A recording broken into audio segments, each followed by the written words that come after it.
নমস্কার সবাইকে। তো আজকে আমাদের কোনোভাবে জানাবেন।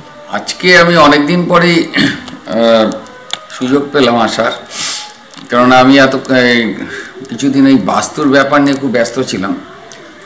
আর সেখানে কিছু কিছু অভিজ্ঞতা এমন ঘটেছে আমার সাথে, যেগুলোতে আমার এখন একদম একেবারে আমার বদ্ধমূল ধারণা হয়েছে যে গ্রহ নক্ষত্রের ব্যাপার তো মানুষের জীবনে প্রভাব বিস্তার করে, এটা তো কোনো ভুল নেই, কিন্তু বাস্তুর ব্যাপারটা কোনো অংশে কম না।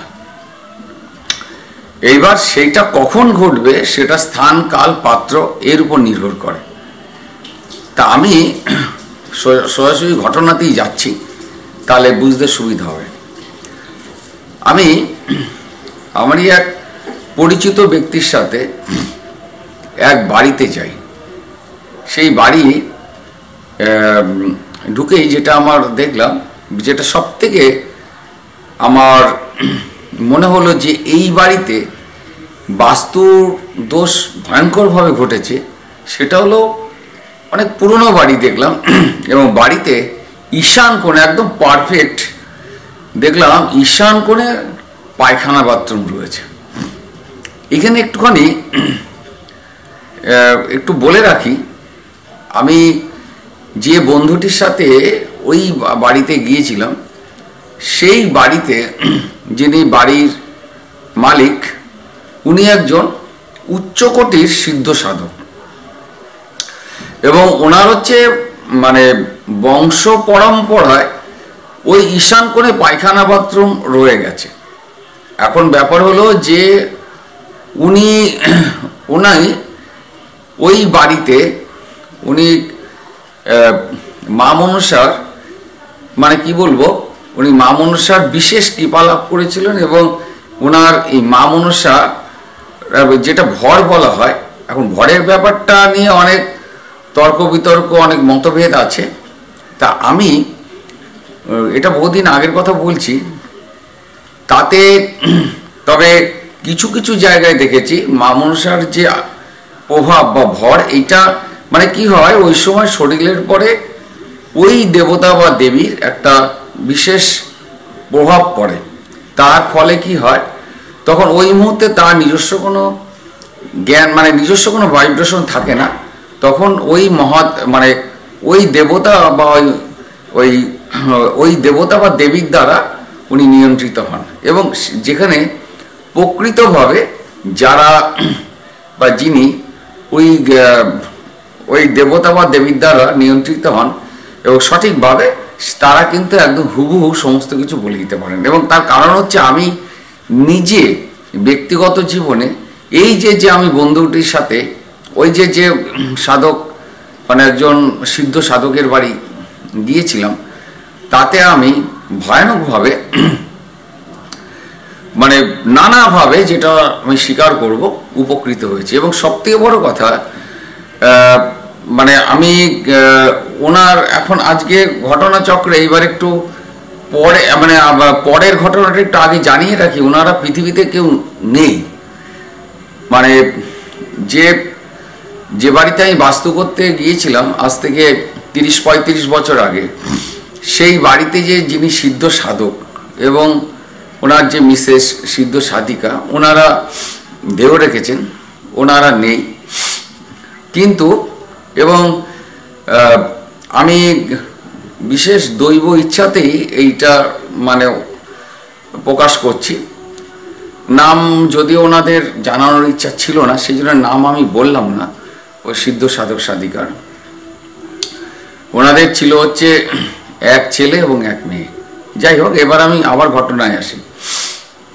তা আমি যখন ওই বাড়িতে ওই আমার বন্ধুটির সাথে আমি গেলাম, আজ থেকে 30-35 বছর আগের কথা বলছি, তখন ভদ্রলোক তখন এমনি ব্যক্তিগত জীবনে উনি একটা প্রাইভেট ফার্মে আর কি চাকরি করতেন, এবং প্রাইভেট ফার্মে চাকরি করার দৌলতে উনি ওই কোনো মতে ওনার সংসার চলতো, এবং প্রচণ্ডভাবে অনেস্ট। এবং উনি একটা নির্দিষ্ট সময় দেখলাম যে ওনার উপর যখন আসনে উনি বসলেন, বসার পরে ওনার শরীরে মা পদ্মা দেবীর আবির্ভাব, মানে আবির্ভাব বলতে প্রভাব পড়ল, এবং উনি হুবহু আমার জীবনের সমস্ত ঘটনা বলে গেলেন। এবং বিশেষ করে কিছু ব্যাধির ব্যাপারে উনি ওনার দৈব ওষুধ বলতে ওই মায়ের ফুল বেলপাতা এইগুলো উনি দিলেন, এবং ওই যেটা বলা হয় ঘটের জল, এইটা দেওয়াতে মিরাকেলিকভাবে দেখা গেল আমাদের সমস্যাগুলো, যেটা সাধারণভাবে ট্রিটমেন্ট করিয়েও কুলকিনারা পাওয়া যাচ্ছিল না, সেটা কিন্তু হলো। যেটা হলো সেটা তা অস্বীকার মানে আমার করবো না, কেননা তখন আমি বুঝলাম যে অন্য অন্য জায়গায় কি হয় না হয় আমার দেখার দরকার নেই, কিন্তু এই জায়গাটা সঠিক জায়গা। এবার আমি তখন ভদ্রলোককে বললাম যে আমি ওনাকে মামা বলে ডাকতাম এবং ওনার মিসেসকে মামি বলে ডাকতাম। আমি তখন বলেছিলাম যে মামা এইখানে যে আপনাদের এইখানে তো সব ঠিকই আছে, কোনো অসুবিধা না, প্রচুর ভক্তবৃন্দ আসতে এবং তারাও প্রচণ্ডভাবে উপকৃত। বিশেষ করে আমি একটি ছেলে, হ্যাঁ, ওই ছেলেটির নাম গদাই, তার হঠাৎ করে ওই ছেলেটির হঠাৎ করে গদাই নামক ওই ছেলেটির হঠাৎ করে প্রচণ্ডভাবে শীত দ্বারায় ব্যথা শুরু হলো, প্রচণ্ডভাবে, এবং যথারীতি ব্যথা শুরু হওয়াতে ট্রিটমেন্ট করানো হলো ছেলেটিকে, এবং ছেলেটিকে যত ট্রিটমেন্ট করানো হলো, কিন্তু সব রকম হোমিওপ্যাথি, অ্যালোপ্যাথি, কবির এই সমস্ত রকম মানে ট্রিটমেন্ট করানো হলো, কিন্তু ওই ব্যথা আর যায় না, ভয়ানক ব্যথা। কিসের থেকে কী ব্যথা কোনো কিছু সে খুঁজে মানে পাওয়া গেল না। তখন আমি ওই ছেলেটিকে নিয়ে গিয়েছিলাম, ওই গদাই নামের ছেলেটাকে, ওই গদাইয়ের ওই সিদ্ধারায় ব্যথা 3 দিন দেখলাম, ওই মায়ের ওই ঘটের জল এবং এই দিল, 3 দিনের মধ্যে ব্যথা ভ্যানিশ হয়ে গেল। এবং সে এছাড়াও তার অনেক সমস্যা যেগুলো কিন্তু অক্লেশে মানে উধাও হলো। এরকম আমি আর বহু মানুষকে নিয়ে গিয়েছিলাম এবং তাদের যে যা সমস্যা নিয়ে গিয়েছিল, সমস্ত অদ্ভুত অদ্ভুত সমস্যা, সেগুলো কিন্তু মানে পুরোপুরি তারা মুক্ত হলো, রোগমুক্ত হলো। আর সবথেকে বড় কথা, ওনাদের কোনো চাহিদা ছিল না। এবার যে রোগমুক্ত হলো সে হয়তো মায়ের ওখানে পুজো দিল এবং প্রচণ্ড ভালো। আজকে আমি বলছি কেন, আধ্যাত্মিক ব্যাপারে, পার্থিব এবং আধ্যাত্মিক ব্যাপারে ওই মামার কাছে আমি, তার আত্মার কাছে, তারা আজকে পৃথিবীতে নেই, মানে আমি ঋণী রয়েছি। সেই জন্য এটা নাম বলাটা ওনাদের পছন্দ ছিল না, আমি নামটা বলছি না, কিন্তু তার আত্মা নিশ্চয়ই বুঝতে পারছে আমি ওনাদের সম্পর্কে বলছি। যাই হোক, সেখানে একবার এই যে জিনিসটা, এবার যেটা আমি বলতে গিয়েছিলাম যে এবার আমি মামাকে তখন প্রশ্ন করেছিলাম যে মামা, এখানে ঈশান কোণে যে পায়খানা বাথরুমটা রয়েছে, এর ফলে হবে কি, মহাদেবীর আবির্ভাব হয় ঠিক আছে, তার প্রভাবে কেউ কিছু করতে পারবে না মা পদ্মার আশীর্বাদে, কিন্তু আপনি বা মামি যতদিন আছেন ততদিন পর্যন্ত এই বাড়িতে কোনো অসুবিধা হবে না। কিন্তু বিশেষ করে মামা আপনি চলে গেলে, যেহেতু আপনার উপর মহাদেবীর বিশেষ আবির্ভাব হয়, ততদিন পর্যন্ত সব ঠিক থাকবে।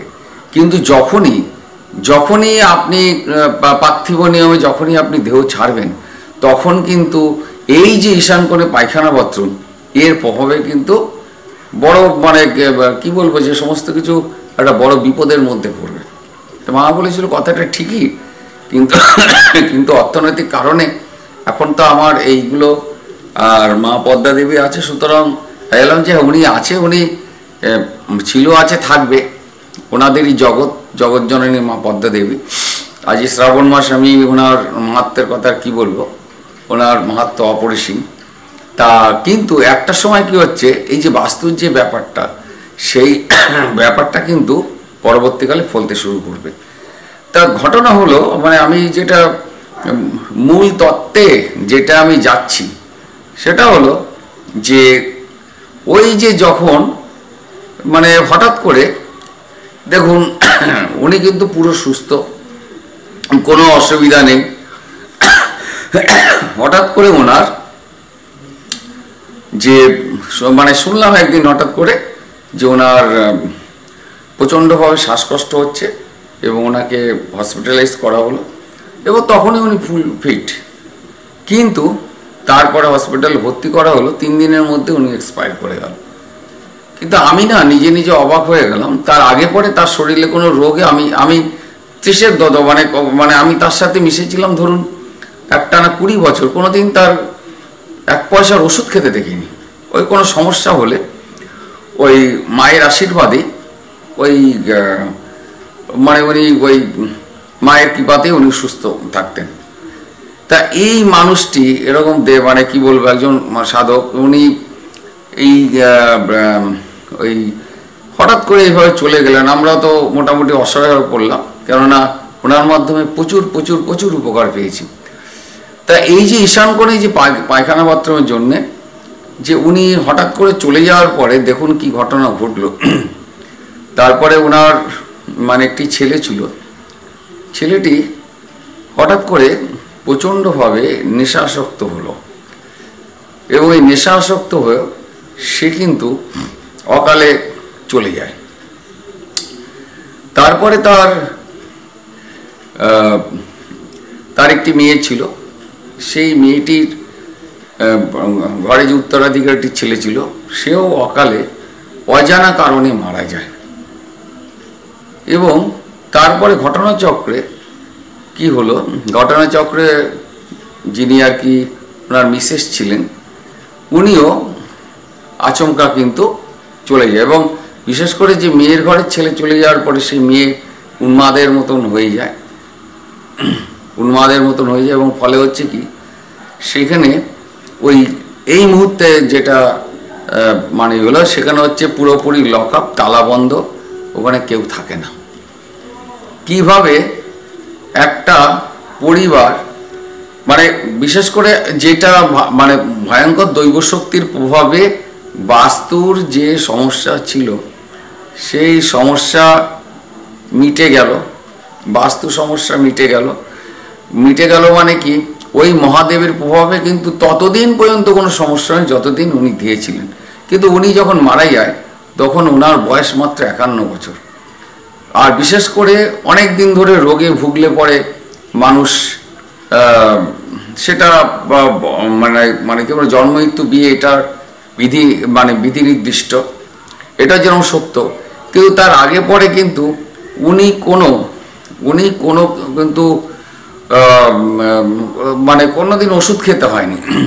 সে যে এরকম এই মানে ঈশান কোণে পায়খানা পত্র আমি দেখেছি, এই যে থাকার ফলে যে ভয়ানকভাবে এরকম একটা দিব্য পরিবার একেবারে পুরো ম্যাশড হয়ে ধ্বংস হয়ে গেল, এইটা আমার নিজের মানে চোখে দেখা। এবং 1-2 দিনের মধ্যে হয়নি, কিন্তু আমি দেখলাম মানে চোখের সামনে মানে স্টেপ বাই স্টেপ মানে ম্যাশড হতে হতে, এবং কি বলবো যে একদম পুরো পরিবারটা এখন বাড়িতে তালা মারা, কেউ থাকে না সেই বাড়িতে, মানে খুব প্যাথেটিক। এই গেল একটা ঘটনা। আরেকটা ঘটনা বলি, সেই বাড়িতেও আমি বাস্তু করতে গিয়েছিলাম। সেই বাড়িতে আমি দেখেছি সে কোনো ঈশান কোণে পায়খানা ভক্ত। তা সে ভদ্রলোককে আমি বললাম যে এখানে পায়খানা বাথরুমটা আপনি পরিবর্তন করে নিন, নালে এটা কিন্তু মানে এইখান থেকে আপনার জীবনে কোনো উন্নতি হবে না। এবং সেখানে তার ভদ্রলোক বললো যে হ্যাঁ করবো করতে করতে হঠাৎ করে আমি একটা জিনিস দেখলাম, কারণ এটা আমার প্রথম দিককার ওই মক্কেল ছিল। তা উনি হঠাৎ করে অসুস্থ হয়ে গেলো, স্ট্রোক হলো। এবং ওনার যখন স্ট্রোক হলো অবাক হয়ে যাবেন, তখন ওনার বয়স, এবং ইনিও আশ্চর্য ব্যাপার কি জানেন তো, এনার শরীরের মানে যে গঠন সেটাও খুব স্ট্রং, এবং শরীরে মানে এক প্রকার নির্মেদ চেহারা, এবং কোনো রোগই ছিল না, মানে কোনো ডাক্তারের কাছে কখনো গিয়েছিল বলে আমার জানা নেই। এবং বিশেষ করে ওনার বাবাও খুব অল্প বয়সে মারা যায়। এবং যখনই ওই বাবার পরে ওই ছেলের নামে যখন বাড়ি হলো, তখন বাড়ি মানে ট্রান্সফার হলো, নাম পরিবর্তন হলো, তখন দেখা গেল পরিবর্তন হওয়ার কিছুদিনের মধ্যে দেখা গেল ওই ভদ্রলোক অসুস্থ হয়ে পড়লো, মানে স্ট্রোক হলো। তার আগে পর্যন্ত কিন্তু একদম পুরো ফিট। আচ্ছা, এবার হওয়ার পর স্ট্রোক হয়ে প্রায় 5-7 বছর ভোগার পরে আচমকা উনি একদম এক্সপায়ার করে গেলেন, মারাই গেলেন। এবং ওনার ঘরে হচ্ছে ওই ভদ্রলোকের হচ্ছে 2 মেয়ে। এখন 2 মেয়ের ক্ষেত্রে একটা জিনিস দেখা গেল, যে ওনার বড় মেয়ে এই বড় মেয়ের বিয়ে হয়ে গিয়েছিল তখন, এবং ওই বড় মেয়ের তখন বিয়ে হয়েছিল শ্বশুরবাড়ির নানা অশান্তির জন্যে। ওই বড় মেয়ে এবং তার হাজব্যান্ড ওই মানে ওই ওই এই যে ভদ্রলোক মারা গেছে এই বাড়িতে এসে থাকা শুরু করলো। ভালো কথা, থাকা শুরু করেছে, এবং থাকার কিছুদিনের মধ্যে মানে দেখা গেল ওই যে তার যে হাজব্যান্ড, তার নিজস্ব একটা ব্যবসা ছিল এবং তার ব্যবসা ভালো চলছিল। কিন্তু এই যে যে ঈশান কোণে পায়খানা পাত্র যে শ্বশুর বাড়িতে ঢুকলো, ঢোকার পরই দেখা গেল তার ব্যবসাটা পুরো বন্ধ হয়ে গেল, এবং সে কাউকে কিছু টাকার ধার দিয়েছিল, এবং মানে যাদের ধার দিয়েছিল তাদের টাকা মেরে দেওয়ার মতো মানুষটা কিন্তু পুরো টাকাটাই মেরে দিল। এবং ওই চিন্তা করতে গিয়ে তারও স্ট্রোক হলো। স্ট্রোক হয়ে মানে এবং কি হলো, একটা সাইড পড়ে গেছিল। যাই হোক, অল্প বয়স ছিল দেখে, 40-এর মধ্যে বয়স ছিল দেখে, আর মানে কপাল গুনে দেখা যাচ্ছে সে টুকটাক করে ছোটোখাটো ব্যবসা করে এখন ঠিক আছে, কিন্তু সে কিন্তু শরীর একদম নড়বড়ে হয়ে গেল।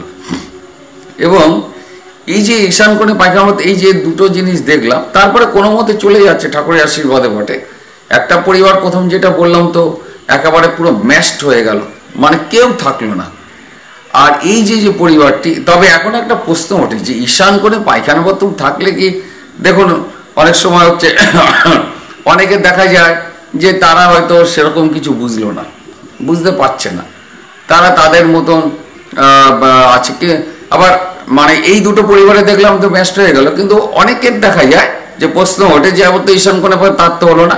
এখানে একটা ব্যাপার, যতক্ষণ পর্যন্ত সেই জাতক বা জাতিকার গ্রহ নক্ষত্র বা দশা অন্তর্দশা অত্যন্ত স্ট্রং রয়েছে, ততক্ষণ কিন্তু এই জিনিসগুলো সে অনুভব করতে পারবে না। কেননা যখন দশা অন্তর্দশাগুলো খারাপ দশা, ধরুন নিচস্থ মঙ্গল বা নিচস্থ রাহু বা কেতুর দশা পড়লো, তখন আমরা দেখেছি যে এই যে যে বাস্তুদোষগুলো প্রকট হয়।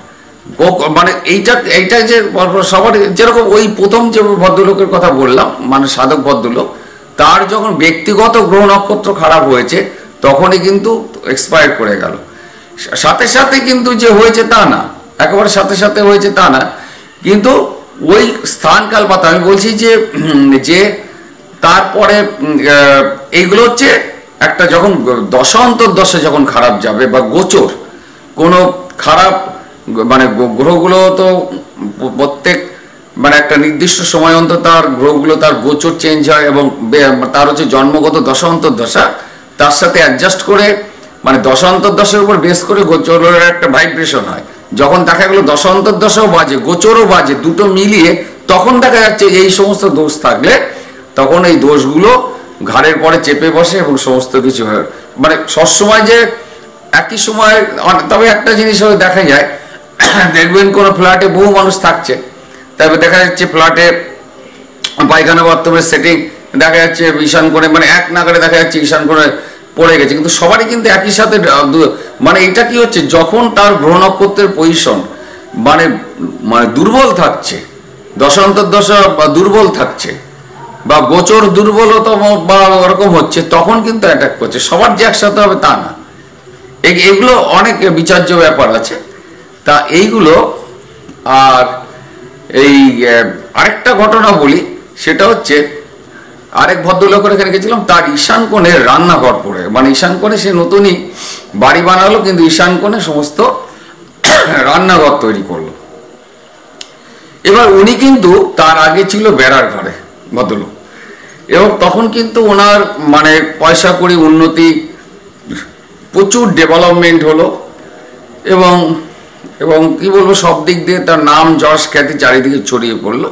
উনি সমাজের একজন প্রতিষ্ঠিত ব্যক্তি ওনার কর্মক্ষেত্রে।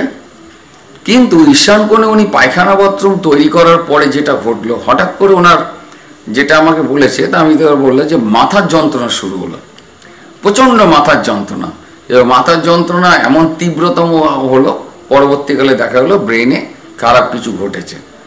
যাই হোক, উনি ব্যক্তিগত জীবনে মানে উনি একজন উচ্চকোটির সাধক, যাই হোক তার সাধনলব্ধ মানে শক্তিতে এখন ঠিকই আছে, কিন্তু একটা জিনিস হচ্ছে উনি যে রেঞ্জে ডেভেলপমেন্ট করার কথা সেই রেঞ্জে ডেভেলপ কিন্তু এখনো পর্যন্ত হয়নি, এবং পরিবারের অন্যদেরও উন্নতির ব্যাপারটা কিন্তু সেইভাবে আসেনি। যেহেতু উনি ব্যক্তিগত জীবনে মানে ক্রিয়াযোগ প্র্যাকটিস করেন এবং খুব ভালো মানুষ, এবং তার প্রফেশনেও সে মানে কি বলবো ভালো, কিন্তু ব্যাপার হলো যে উনি বহু বছর মানে অসুস্থতার জন্যে ওনার ডেভেলপমেন্টটা ব্যাহত হয়েছে।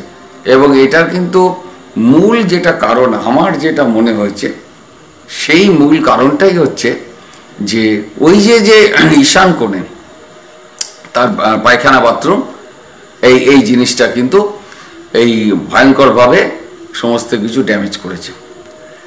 এইবার আরেকটা ঘটনা বলি, অগ্নিকোণে পায়খানা বাথরুম থাকলে কি হয়। অগ্নিকোণে পায়খানা বাথরুম আমি বাস্তু করতে গিয়ে এক জায়গায় দেখলাম, অগ্নিকোণে পায়খানা বাথরুম থাকলে দেখা যায় একটা পরিবার দিব্যি তার পুরনো বাড়িতে ভালোই ছিল, কোনো অসুবিধা ছিল না, পয়সা করি ভালোই আসতো, কেন পুরনো বাড়িতে থাকতো, প্রায় 70-80 বছর আগের পুরনো বাড়িতে।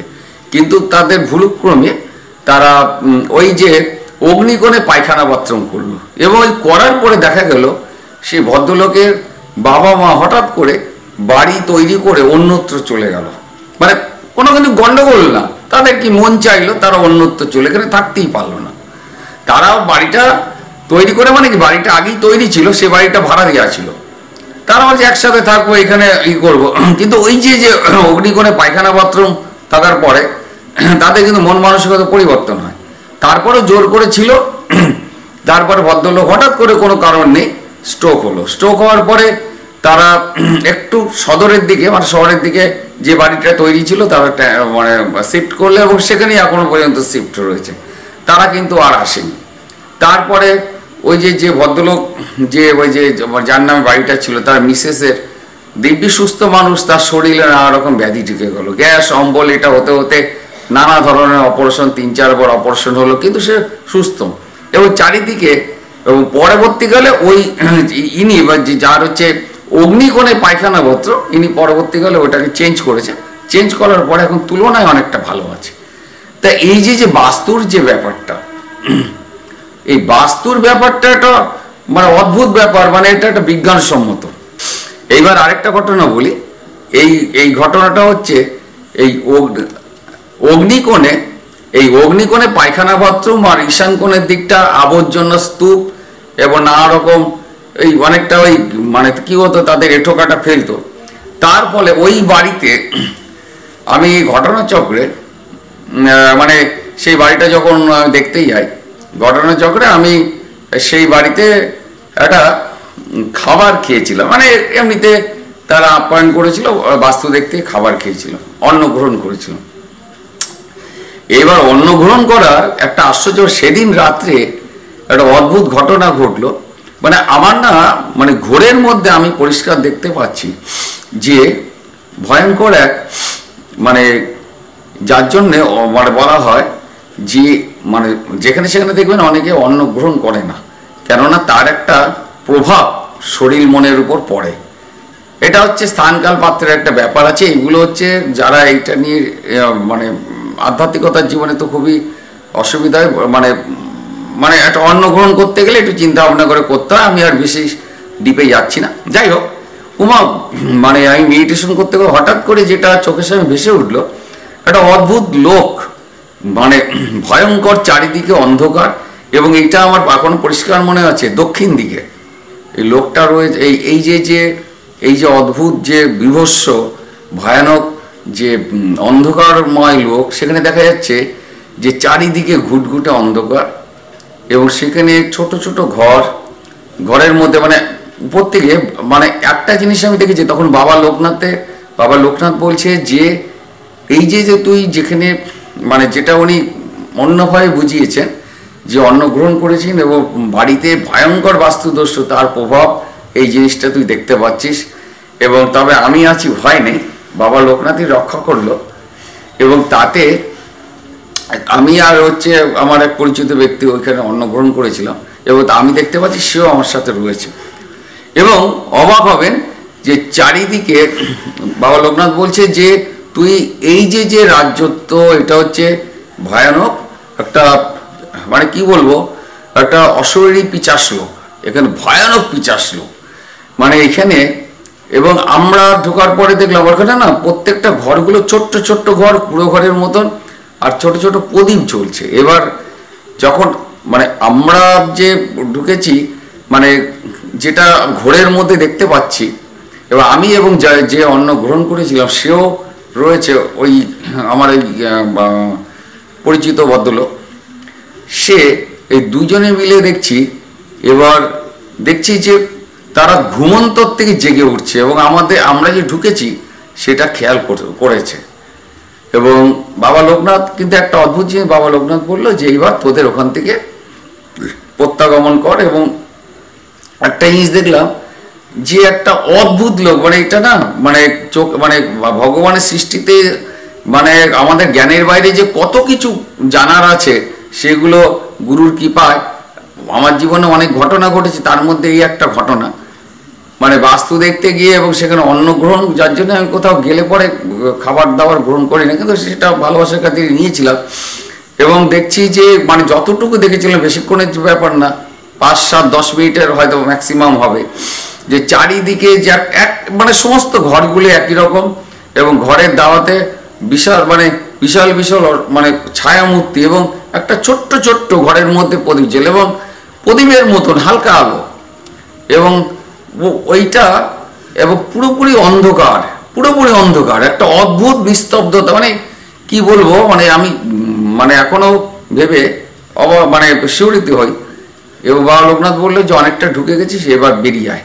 তারপরে দেখলাম যে ওই মানে মানে বাবার নির্দেশিত যে মানে সাধারণ প্রসেসিং করতে গিয়ে এটা ভেসে উঠেছিল, যে তারপরে দেখলাম যে অ্যাজ ইট ইজ সব ঠিকই আছে, কিন্তু এখনো ভুলবো না। এবং সেখানে যে মানে বিশাল বিশাল আকৃতির ওই মূর্তি, এবং মানে এই যে ঘোরটা এত বাস্তবতা সম্পূর্ণ যে ভাবাই যায় না।